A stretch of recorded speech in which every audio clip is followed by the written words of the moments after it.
स्वामी विवेकानंद ने क्या कहा है कि जब भी हम कोई कार्य प्रारंभ करते हैं, सबसे पहले लोग उसका उपहास करते हैं, मजाक बनाते हैं।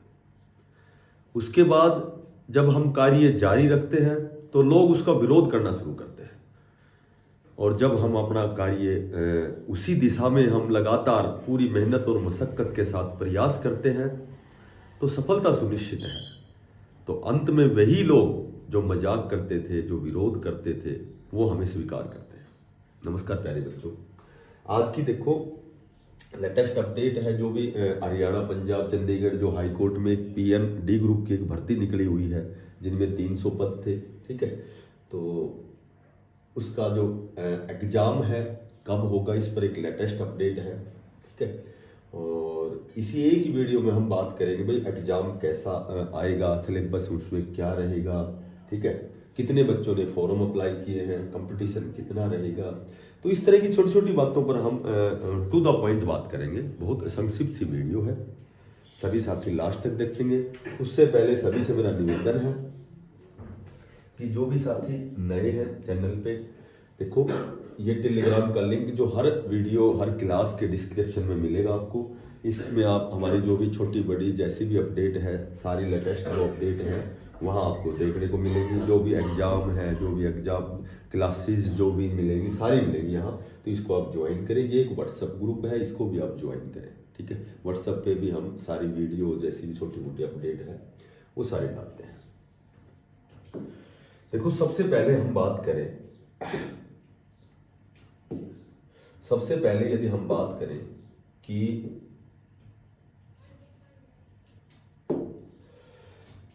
देखो जो भी 300 पद थे, ठीक है, इसमें जो वैकेंसीज है वो 300 है। पीएन कह सकते हो इसको, डी ग्रुप कह सकते हो, दोनों एक ही बात है। इसका सबसे पहले हम बात करें एग्जाम। एग्जाम जो है इसमें दो चरण है। एक तो पहले तो एग्जाम है, ठीक है, और उसके बाद में इसकी पीएसटी और PMT physical standard measurement test है। ये एग्जाम जो इसका प्रस्तावित है, जो लेटेस्ट अपडेट है, आपका एग्जाम या तो नवंबर लास्ट या फिर आपका दिसंबर में एग्जाम होना है। ठीक है, दिसंबर में तो कंफर्म ही होना है। अब सबसे पहले हम बात करेंगे फॉर्म कितने अप्लाई हुए हैं। तो मैं आपको बताता हूं, फॉर्म यहां लगभग 1.5 लाख के लगभग फॉर्म अप्लाई हुए हैं। क्या कंपटीशन है, मात्र 300 वैकेंसी है। तो एक सबसे पहले तो मैं आपको यही कहना चाहूंगा कि जिस भी एग्जाम की आप तैयारी कर रहे हैं, बहुत अच्छी तैयारी कर रहे हैं, एक तो ये कभी मत देखना कितने फॉर्म भरे गए हैं। बिल्कुल ही हमारे लिए कोई भी फायदेमंद चीज नहीं है। 1.5 लाख है, अब एग्जाम देंगे कम से कम 40% हर एग्जाम में एब्सेंट होते हैं। ठीक है, कोई भी एग्जाम उठा के देख लो, कितनी वैकेंसी है ये भी मत देखो, केवल हमें एक वैकेंसी चाहिए और हमें कंपटीशन से कोई मतलब नहीं है। हमें कितने फॉर्म भरे गए हैं कोई मतलब नहीं है। ये अनावश्यक चीजें ना तो देखा करो और ना इन पे ध्यान दिया करो। ठीक है, जो हासिली बात करते हैं हम सीधा पॉइंट पे आते हैं। 50 क्वेश्चन एग्जाम में होने हैं। ठीक है, 50 जो क्वेश्चन है, एक क्वेश्चन 2 नंबर का है, नेगेटिव मार्किंग बिल्कुल नहीं है। केवल आपको 50 क्वेश्चन जो करने हैं। तो सबसे पहले आपका डीवी होगा 3 गुना का। तो डीवी में जब आपको कॉल किया जाएगा तो 50 क्वेश्चन में से आपको कितने क्वेश्चन आपके बिल्कुल सेफ रहेंगे। ठीक है, इस पर भी थोड़ी चर्चा करेंगे। 50 क्वेश्चन में केवल मैथ और जीके और जीएस है। ठीक है, और जीके जीएस में मैं कहूंगा कि आपको इंडिया की करंट अफेयर्स पढ़नी है। अब देखो रीजनिंग नहीं आएगी। अब नहीं इसलिए कह रहा हूं कि सिलेबस में नहीं है, लेकिन जो मैथ और रीजनिंग है लगभग एक दूसरे के पूरक हैं। जिसका मैथ अच्छा है, रीजनिंग अपने आप ही, रीजनिंग पार्टिकुलर कोई सब्जेक्ट नहीं होता। रीजनिंग में तो जिसकी जितनी अच्छी कैचिंग पावर होती है उसकी रीजनिंग उतनी अच्छी होती है। ठीक है, तो रीजनिंग भी जैसे कोडिंग डिकोडिंग हो गया, सीरीज से संबंधित हो गया, रेशियो वाले हो गए, मैट्रिक्स वाले हो गए। तो ये 3-4 टॉपिक ऐसे हैं, ये मैथ में भी इंक्लूड है, इनको कह सकते हैं। जैसे एवरेज का क्वेश्चन रीजनिंग में भी है, एज से संबंधित क्वेश्चन रीजनिंग में भी है। ठीक है, एक वो एपीजीपी समांतर श्रेणी पद निकालना, पदों का योग, तो इस तरह से 2-3 क्वेश्चन रीजनिंग के आ जाए तो ये भी आप जैसे इसकी भी तैयारी करें तो इसमें कोई नुकसान नहीं है। इसमें इंग्लिश नहीं है, इसमें हिंदी नहीं है और इसमें कंप्यूटर नहीं है। ये 3 सब्जेक्ट नहीं है। इसका मतलब एग्जाम जो है वो कहीं कहीं 2 ही सब्जेक्ट में के इर्द गिर्द घूमता है। दुनिया का कोई भी एग्जाम बिना मैथ आज तक क्रैक नहीं हुआ है। कोई भी बिना मैथ कोई यदि सिलेक्शन ले ले तो वो बिरला ही कैंडिडेट होगा। मैथ सबसे मेन रोल अदा करता है। जिसके हम बैठ के सो के कैसे भी पढ़ लेते हैं, बाज लेते हैं इसको, लेकिन मैथ एक ऐसा सब्जेक्ट है जो हमेशा किसी भी एग्जाम की कट ऑफ को निर्धारित करता है। ठीक है, तो मैथ आपको बहुत अच्छी तैयारी करनी है। अर्थमेटिक आता है, ठीक है, रेगुलर आपको 1-1.5 महीना है, मैक्सिमम 1.5 महीना। आपके 1.5 भी कहाँ है, नवंबर, हाँ 1.5 महीना लगा लो, मैक्सिमम 1.5 महीना है। जो अर्थमेटिक के लगभग 24 टॉपिक हैं, जो भी अंकगणित के टॉपिक हैं। अब इनको मैं डिवाइड करूं तो मैं 25-25 भी कह सकता हूं। बाकी मेरे अंदाजा से 30 क्वेश्चन मैथ के और 20 इसके जीके और जीएस के। अब सुनो, सबसे पहले थोड़ी सी बात करते हैं, नेगेटिव मार्किंग है नहीं, तो जिसका मैथ अच्छा होगा, जिसका मैथ का स्टैंडर्ड बहुत अच्छा है, और मैथ में कोई स्टैंडर्ड क्या होता है कि हमें समय बचाना है, सिर्फ समय बचाना है। ठीक है, 50 क्वेश्चन है, चूंकि 90 पर्याप्त है, मिनट जो 90 मिनट है ये हमारे पास पर्याप्त है। ठीक है, क्योंकि जीके जीएस में तो जो आता है वो आता है, नहीं आता वो नहीं आता। ऑब्जेक्टिव क्वेश्चन है तो जो आता है वो, कुछ एक क्वेश्चन भाई कंफ्यूज करते हैं, लेकिन वो भी मैं आपको बताऊंगा आपको पेपर कैसे करना है। कम से कम 4 से 5 क्वेश्चन आपके एक्स्ट्रा ठीक होंगे। अब मेरी बात सुनो, 2-3 मिनट और लूंगा तुम्हारी। देखो, एक तो फ्री ऑफ कॉस्ट आपके चैनल पे एसएन गौड़ क्लासेस पे बिल्कुल फ्री ऑफ कॉस्ट क्लासेस होती हैं, कोई पेड कोर्स नहीं है। लेकिन मैथ की जो क्लास है, मैथ है, रीजनिंग है, जो भी तो ये केवल जितना हॉलीडे छुट्टी का दिन होता है उसी दिन मैं क्लास लेता हूँ। जैसे आज मेरी 9 बजे मैथ की क्लास है, आप जब पढ़ के देखेंगे आपको बड़ा आनंद आएगा। ठीक है, बहुत अच्छी क्लासें होती हैं। हमारे 3 टॉपिक हो चुके हैं, सिंप्लीफिकेशन हो चुका है, एलसीएम एचसीएफ, दशमलव भिन्न और वर्गमूल घनमूल के हमारे टॉपिक 4 हो चुके हैं। आज 5वां है घातांक और करनी, शुड एंड इंडाइसिस। ठीक है, उसके बाद रीजनिंग की 9 बजे मैथ की होती है छुट्टी वाले दिन, और 11 बजे रीजनिंग की होती है। आप जब इस चैनल पे आपका जो चैनल है एसएन गौड़ क्लासेस, इसकी प्लेलिस्ट में जाओगे तो मैथ की अलग प्लेलिस्ट मिलेगी, रीजनिंग की अलग, हिंदी की अलग, इंग्लिश की अलग, कंप्यूटर की अलग, सारी प्लेलिस्ट आपको अलग अलग मिलेंगी। ठीक है, तो ये आप पढ़ के देखना, बहुत अच्छी क्लास है। अब हम बात करते हैं जीके जीएस की। तो मैं बिल्कुल आपको सत्य बताता हूं, जीके और जीएस की जो तैयारी होती है वो अलग अलग अगर हम बुक में पढ़ते हैं तो वो तैयारी हमारी स्थायी नहीं होती है। केवल एक नियम होता है जीके जीएस का। एक तो करंट के लिए तो कोई बुक, भाई करंट के लिए तो बहुत सी बाजार में बुक मिलेंगी आपको, लेकिन जो जीएस का पोर्शन है, जीके जीएस का जो पोर्शन है वो आपको कैसे करना है, केवल एक बुक लेनी है, ओनली एंड ओनली एक बुक लेनी है, और दिमाग में एक चीज बैठाओ, तुम्हारे दिमाग में एक चीज तुम्हारे संज्ञान में होनी चाहिए कि इस बुक का पहले पेज से लेकर लास्ट पेज तक हमें पूरा कंठस्थ करना है। ठीक है, पूरा कंठस्थ करना है। आपकी 80% जीके कवर है, बाकी दाएं बाएं कुछ पढ़ने की जरूरत नहीं है। एक अच्छी बुक लो, कोई बुक जो आपको अच्छी लगती है। ठीक है, यदि मैं कहूंगा तो एक प्रतियोगिता साहित्य की बुक आती है जो 2 वॉल्यूम आते हैं जनवरी में और जुलाई में। ठीक है, तो वो अच्छी बुक है, उसमें करंट जीके जीएस सब कुछ क्लियर होता चला जाएगा। बाकी कभी कोई बुक पढ़ रहे हैं, कभी कोई, तो वो ज्ञान कभी भी स्थायी नहीं होता है। केवल एक बुक टाटा मैग्रा हिल बहुत अच्छी बुक है मेरे ख्याल से, मैंने तो पढ़ी है वो।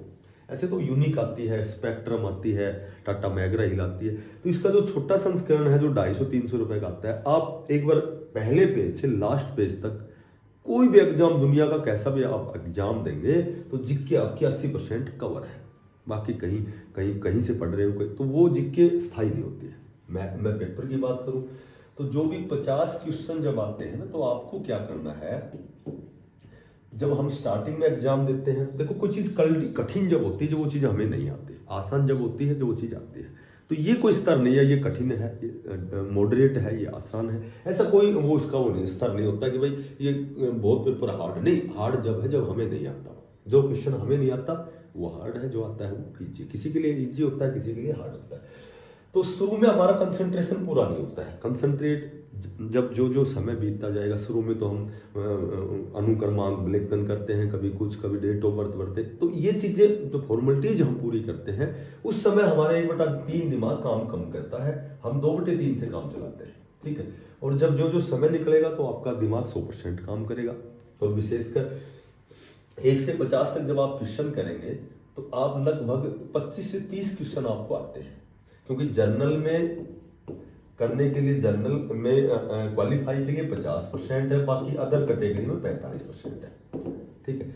एक बात और बताता हूं आपको कि इसमें सबसे बेस्ट फायदा ये है कि ये फॉर्म हायर क्वालिफिकेशन वाला यानी ग्रेजुएशन वाला कैंडिडेट नहीं भर सकता, केवल 8वीं 10वीं और 12वीं का कैंडिडेट ही इसको भर सकता है, ठीक है। तो इसमें कंपटीशन बहुत डिफिकल्ट स्तर पर नहीं रहने वाला। मात्र 5000 के लगभग कैंडिडेट हैं, जिनके बीच 300 सीटें हैं, ये डिवाइड होंगी। तो सबसे पहले जब आप एग्जाम करते हो 1 से 50 तक, तो शुरू में 25 से 30 क्वेश्चन ही, 22-25 क्वेश्चन आपके होते हैं, जो बिल्कुल आप 100% सही मानते हो। ये अनिवार्य नहीं है कि भाई वो 100% सही है, क्योंकि वो आपकी सोच से वो सही है।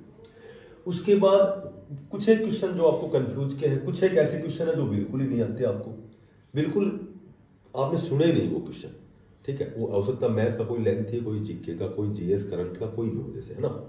तो एक तो दाएं बाएं देखने में समय खराब मत करना पड़ा, क्योंकि दाएं बाएं जरूर नहीं कि वो अगला सही कर रहा है। ये सोचो कि वो हमने जब तैयारी की है, जब हमें ये चीज नहीं आती तो अगले को, दाएं बाएं वाले को भी वो चीज नहीं आती, ठीक है। एक क्वेश्चन बता देगा, उतना तुम अपना कंसंट्रेशन खो दोगे, उतना ही समय खराब कर लोगे, तो वो 1 नंबर कहीं फायदा नहीं देगा आपको। इससे अच्छा तो क्वेश्चन गलत हो जाने दो। आपका पूरा फोकस 100% पेपर पे होना चाहिए। कुछ एक क्वेश्चन ऐसे 50 में से 10 हो सकते हैं, 15 हो सकते हैं, 8 हो सकते हैं, 12 हो सकते हैं, जो डबल माइंड के क्वेश्चन है। 2 ऑप्शन तो तुम्हें पता नहीं है, ये 2 ही ऑप्शन में आपको चूज करना है, भैया तो ये सही है या ये सही है, ठीक है। तो जब ऐसे 10 से 12 क्वेश्चन होते हैं, तो उनमें तो प्रोबेबिलिटी, जो पॉसिबिलिटी है वो 50% की होती है कि भाई 10 क्वेश्चन यदि ऐसे हैं जिनमें 2 ऑप्शन है, तो 5 तो जाहिर सी बात है सही होंगे, 5 गलत होंगे। लेकिन कुछ एक क्वेश्चन 10, 12, 15 क्वेश्चन ऐसे हैं, ये 15 क्वेश्चन ऐसे हैं जिनके 4 ऑप्शन ही आपके लेवल के नहीं है और आपने ये क्वेश्चन नहीं पढ़ा है, ठीक है, या मैथ का आपके पास समय नहीं है। तो कुछ एक आपको क्या करना है कि जो 15 क्वेश्चन, ना तो आगे आपके पास ये नकल आनी है, ना इसमें समय खराब करना है। एक प्रोबेबिलिटी होती है 1/3 की। यदि आप एक निशान 10 क्वेश्चन में एक निशान, सेम निशान लगाओगे, तो 1/3 आपके कन्फर्म ठीक होते हैं। ये होती प्रोबेबिलिटी, ठीक है। प्रोबेबिलिटी क्या होती है, प्रायिकता क्या होती है कि 10 क्वेश्चन एक जैसे निशान, सी डी बी, जो भी मैक्सिमम आपको बी और सी मानना है। तो जैसे सी पकड़ लिया आपने, तो सी के 10 क्वेश्चनों के एक जैसा। अब ये जरूर नहीं कि लगातार वाले आएंगे, एक 7वां क्वेश्चन आपका नहीं आता, एक 9 का, एक 15 का, तो ये 10 कोई भी हो सकते हैं, लेकिन 10 में आपको सी करना है। तो इसकी प्रोबेबिलिटी ज्यादा होती है ठीक होने की। दाएं अलग अलग जो तुक्के मारेंगे तो वो ज्यादा गलत होंगे, ठीक है। तो कहीं कहीं एक जैसे निशान लगाओगे तो उसकी जो पॉसिबिलिटी है वो अपर होती है, किससे कि अलग अलग निशान मारोगे, ठीक है। अब आपने समय कितना बचाया है, ये मेन है। आपका जो एग्जाम जो क्रैक होगा, जो फाइट होगा, ये मेन है कि लास्ट में आपके 2 क्वेश्चन मैथ के बच गए, लेकिन आपको आते हैं, लेकिन समय नहीं है। तो ये आपको समय बचाना है। लास्ट में 2 से 3 से 4 से 5 क्वेश्चन ऐसे होने चाहिए मैथ के, विशेषकर मैथ के, क्योंकि जीके में तो जो आता है वो आता, नहीं आता नहीं आता। मैथ के 2 से 3 क्वेश्चन लास्ट में ऐसे होने चाहिए जिसके वो 2 से 3 क्वेश्चन जिसके ठीक हो गए, उतनी उसकी पॉसिबिलिटी एग्जाम फाइट होने की मैक्सिमम पॉसिबिलिटी बन जाती है, ठीक है। एक नॉर्मल से क्वेश्चन में समय लगाओगे तो लास्ट वाले तो तुक्के मारने में, लेकिन फिर भी लगभग आपका जो सिलेक्शन है वो 35+ जिसके क्वेश्चन 50 में से ठीक है, उसको मैं कहूंगा कि 90% उसका सिलेक्शन होगा। जो साथी नए हैं, चैनल को सब्सक्राइब करना है। मैथ की क्लास, रीजनिंग की क्लास, ज़्यादा क्लास आप एक बार पढ़ के देखो, ठीक है। अच्छी लगेगी तो बिना कहीं सब्सक्राइब करोगे, और अच्छी नहीं लगेगी तो मैं कितनी भी रिक्वेस्ट करूंगा जब भी नहीं करोगे, ठीक है। तो सभी साथियों को बेस्ट ऑफ लक। दिसंबर में आपका एग्जाम कन्फर्म है, नवंबर लास्ट में हो सकता है। ज़्यादा से ज़्यादा शेयर करना है। 9 बजे क्लास में, जब जिस दिन भी गैजेटेड हॉलीडे होगी उस दिन 9 बजे मैथ की क्लास होती है, 11 बजे रीजनिंग की, ठीक है। बाकी शाम को हिंदी इंग्लिश जो भी चलती है वो तो फिर आपको पता लग जाएगा। आज प्लेलिस्ट में सारी क्लासें आपको अलग अलग सब्जेक्ट की मिलेंगी। सभी साथियों को धन्यवाद, best of luck, Ram Ram.